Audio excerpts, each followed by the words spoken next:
Hello and welcome, everyone. Today, in this explainer, we're going to completely crack the code of English vocabulary. So whether you're aiming to absolutely ace your DP 801 general paper, conquer your FSC exams, or if you just want to build rock-solid confidence in your everyday communication, well, you're in exactly the right place. We are going to look under the hood of the English language to see exactly how words are built, how they connect, and how they contrast with one another. Let's get right into it. But before we really get going, I want you to think about a rather daunting question. How on earth do you memorize thousands of words for a competitive exam? I mean, it feels kind of impossible, right? Well, here is the real secret to examination success. You actually don't have to memorize every single word in the dictionary. Instead, you just need to understand the structural patterns of the language. Because once you know the core building blocks, you can figure out almost any unfamiliar word you encounter. So here's our clear roadmap for today. We'll start with decoding English vocabulary, then look at the power of roots. Next, we'll cover shaping words with affixes, move on to synonyms and word equivalents, and wrap up by navigating antonyms and opposites. All right, let's kick things off with Section 1, Decoding English Vocabulary. We're going to start by looking at word formation processes. It turns out English words aren't just random collections of letters. They are constantly being built through very specific, repeatable processes. And understanding this, it's essentially an ultimate cheat code for your exams. First up, we have derivation.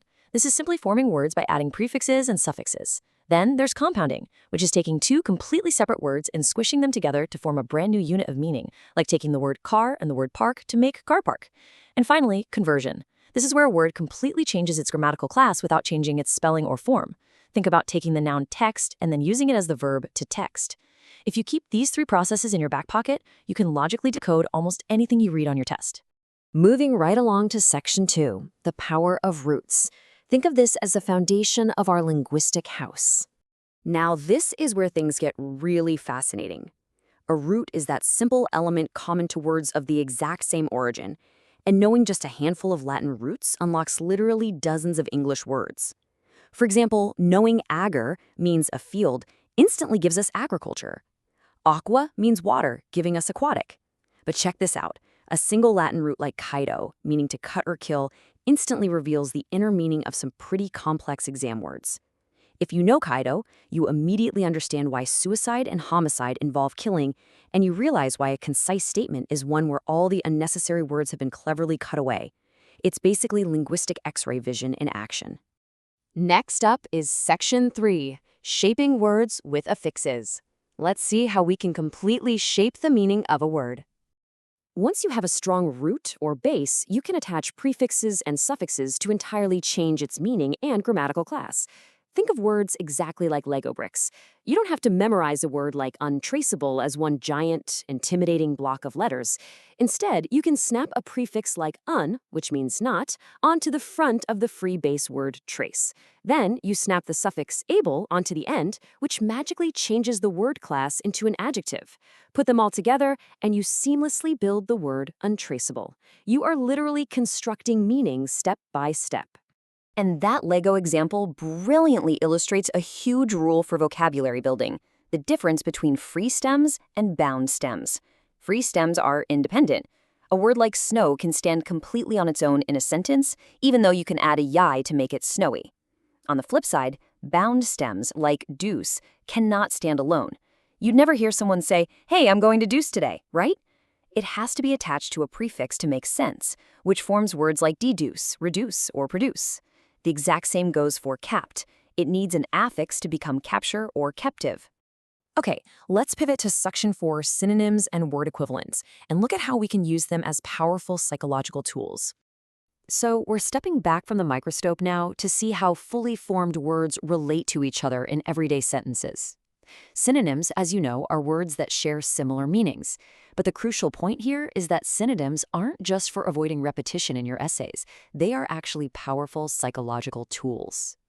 They can be utilized as euphemisms. A euphemism strategically replaces a disagreeable or harsh reality, like saying he is dead, with a much softer, agreeable phrase like he has fallen asleep. You're communicating the exact same fundamental fact, but you're choosing a specific synonym phrase to completely change the emotional impact it has on the listener. Now, here is a super practical tip for your FSC and DPE 801 exams, especially when you're hit with those tricky fill-in-the-blank grammar questions. Notice how synonymous adjectives often share the exact same prepositions. Take a look. Megan wasn't just afraid of the thunderstorm, she was scared of it and she was terrified of it. Because these words share similar meanings, English grammar frequently links them with the exact same prepositional patterns. Just memorizing this single connection will save you vital time and stress during a test. Finally, we reach Section 5, Navigating Antonyms and Opposites. Let's see how we express striking contrasts in English grammar. When we talk about antonyms, we absolutely have to distinguish between gradable and ungradable adjectives.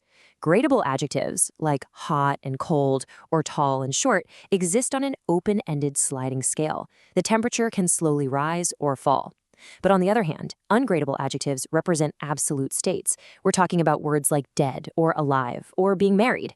There's no sliding scale here at all. You either are or you aren't. Understanding this distinction is absolutely key to avoiding some major grammatical errors in your writing. Because those gradable adjectives live on a sliding scale of intensity, you can naturally boost them with modifiers. So you can easily say someone is a bit cooler or that Jane is much taller than Emily. But remember our rule about ungradable adjectives. Because they are absolute, they totally reject these modifiers. You can never ever say someone is very married or a bit dead. It simply doesn't make sense in English grammar. And just like we saw with synonyms earlier, antonymous adjectives perfectly mirror each other by using the very same prepositions. It's a beautifully logical system. If it was smart of him, the exact opposite is stupid of him. If she is good at something, her opponent is bad at it. This provides a highly predictable, almost mathematical pattern that you can confidently rely on to select the right answers during your competitive tests. Well, we have covered an incredible amount of ground in this explainer today, all the way from the deepest Latin roots to the strict rules governing our strongest antonyms. Now that you possess these structural building blocks, I want to leave you with this final thought. How are you going to apply this newfound linguistic X-ray vision to conquer the hardest, most complex questions on your upcoming exam? The code is officially broken. The language is yours to command. Thank you so much for joining me, and happy studying.